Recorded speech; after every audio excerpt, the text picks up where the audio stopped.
कुछ दिनों से एक न्यूज काफी चर्चा में है।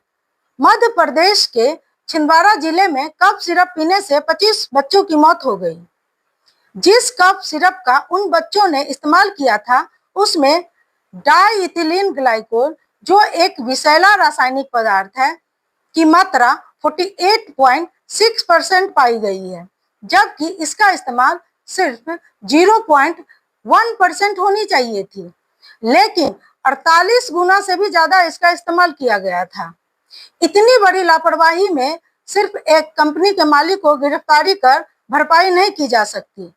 इस घटना में ड्रग कंट्रोल डिपार्टमेंट भी उतना ही जिम्मेदार है जितना कि उस कंपनी का मालिक, जिन्होंने बिना CDSCO मानक प्राप्त कंपनी को लाइसेंस जारी कर दिया, साथ ही दवा का अप्रूवल भी दे दिया। दवा एक जीवन रक्षक पदार्थ है जिसका अप्रूवल बहुत ही जटिल है, जिसमें दवा को बहुत से प्रशिक्षणों से गुजरनी होती है।